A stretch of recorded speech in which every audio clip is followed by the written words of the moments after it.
जी अस्सलाम वालेकुम। मेरा नाम नाइम है और मैं एक certified anti money laundering specialist हूँ। इस वीडियो में हम डिस्कस करेंगे रिस्क और उसके डिफरेंट टाइप्स के बारे में।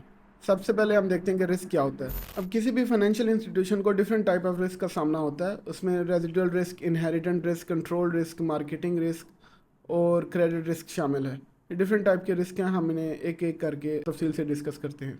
मिसाल के तौर पे अगर कोई फाइनेंशियल इंस्टीट्यूशन के कस्टमर इंटरनेशनल हैं या वो इंटरनेशनल कस्टमर को डील करता है तो इसका इनहेरिटेड रिस्क ज़्यादा होगा, क्योंकि इंटरनेशनली मनी लॉन्ड्रिंग के चांसेस ज़्यादा होते हैं निस्बत लोकल कस्टमर के जो मनी लॉन्ड्रिंग करते हैं। तो इंटरनेशनल फाइनेंशियल इंस्टीट्यूशंस का इनहेरिटेड रिस्क ज़्यादा होगा निस्बत लोकल फाइनेंशियल इंस्टीट्यूशंस। अब हम डिस्कस करते हैं रेजिडुअल रिस्क को। रेजिडुअल रिस्क वो रिस्क होता है जो तमाम इकदामात या कंट्रोल के बाद भी फाइनेंशियल इंस्टीट्यूशन को रहता है, वो रिस्क रेजिडुअल रिस्क कहलाता है। मिसाल के तौर पे अगर किसी बैंक या किसी फाइनेंशियल इंस्टीट्यूशन ने बहुत ज़्यादा इकदामात किए हैं, मनी लॉन्ड्रिंग के तमाम लॉज अप्लाई किए हैं, रूल्स एंड रेगुलेशन अप्लाई किए हैं मनी लॉन्ड्रिंग को रोकने के लिए, और फिर भी कोई ना कोई रिस्क रह ही जाता है। 100% चांसेस बहुत कम होते हैं कि या आलमोस्ट इम्पॉसिबल है कि 100% चांसेस हों किसी भी फाइनेंशियल इंस्टीट्यूशन को मनी लॉन्ड्रिंग के लिए, क्योंकि जब वो कस्टमर के साथ डील कर रहे होंगे तो हमेशा ये रिस्क रहता है।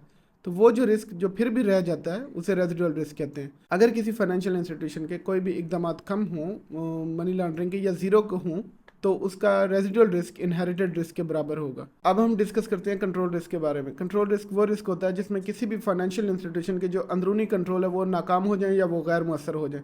फॉर एग्जांपल किसी भी फाइनेंशियल इंस्टीट्यूशन में कोई ट्रांजैक्शन मॉनिटरिंग का प्रोसेस वो नाकाम हो गया है या वो गैर मुअस्सर है और वो सस्पिशियस ट्रांजैक्शन की मॉनिटरिंग नहीं कर पा रहा सही तरह, तो ये कंट्रोल रिस्क कहलाएगा। नंबर 4 पे हमारे पास है क्रेडिट रिस्क। क्रेडिट रिस्क वो रिस्क होता है जो जब किसी फाइनेंशियल इंस्टीट्यूशन या बैंक से अगर किसी कस्टमर या किसी बिजनेस ने लोन लिया है और वो वापस नहीं कर रहा। फॉर एग्जाम्पल अगर किसी बिजनेस ने बैंक से लोन लिया है और बैंक बिजनेस जो है वो डिफॉल्ट कर गया है, बैंक को वो कर्ज ना वापस मिलने का खतरा होगा या उसे लोन वापस ना मिलने का खतरा होगा, उस खतरे को या उस रिस्क को क्रेडिट रिस्क कहा जाता है। Number 5 operational risk. Operational risk वो रिस्क होता है जो किसी फाइनेंशियल इंस्टीट्यूशन में अंदरूनी प्रोसेस या लोगों की नाकामी से पैदा होता है। फॉर एग्जांपल अगर किसी बैंक की मालूमात कोई लीक हो गई है या उसका अंदरूनी प्रोसेस या आईटी सिस्टम खराब हो गया तो ये एक ऑपरेशनल रिस्क होगा। Number 6 regulatory risk. Regulatory risk वो रिस्क होता है जिसमें कोई फाइनेंशियल इंस्टीट्यूशन या बैंक अपने रूल्स एंड रेगुलेशन को फॉलो करने में नाकाम हो जाए। जो गवर्नमेंट की तरफ से या जो FIUs की तरफ से उन्हें रूल्स एंड रेगुलेशन बताए गए हैं और वो उन्हें फॉलो ना करें या उसमें फेल हो जाए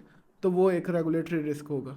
मिसाल के तौर पे अगर कोई फाइनेंशियल इंस्टीट्यूशन अपने रेगुलेटरी तकाज़ों को पूरा नहीं करता या कानूनी तकाज़ों को पूरा नहीं कर रहा तो उसके ऊपर जुर्माना या इम्प्रिजनमेंट वगैरह के चांसेस होते हैं या लाइसेंस छीनने के चांसेस भी होते हैं। हम रेगुलेटरी रिस्क कहते हैं। Number 7 market risk. Market risk वो रिस्क होता है जो मार्केट के उतार चढ़ाव या मार्केट की सर्कमस्टांसेस पे डिपेंड करता है। फॉर एग्जांपल अगर किसी बैंक ने कहीं किसी मार्केट में इन्वेस्टमेंट की हुई है और मार्केट में कोई उतार या चढ़ाव आ जाता है तो उससे मार्केट बैंक के शेयर्स में या उसकी प्राइस या उसके प्रॉफिट या नुकसान में सिग्निफिकेंटली इजाफा या कमी वाक़ हो सकती है, तो इसे हम मार्केट रिस्क कहते हैं। काफ़ी बैंक्स ने या काफ़ी फाइनेंशियल इंस्टीट्यूशन ने डिफरेंट मार्केट में इन्वेस्ट किया होता है। इसमें इंटरेस्ट रेट का उतार चढ़ाव भी शामिल है और डिफरेंट सर्कमस्टांसेस जो प्राइस को या किसी भी शेयर को या स्टॉक मार्केट को या फॉरेक्स मार्केट को इम्पैक्ट कर सकते, इसे मार्केट रिस्क कहते हैं। आज के लिए इतना ही। अगर आपको वीडियो अच्छी लगी है तो वीडियो को लाइक करें, चैनल को सब्सक्राइब करें और वीडियो अपने दोस्तों के साथ शेयर करें।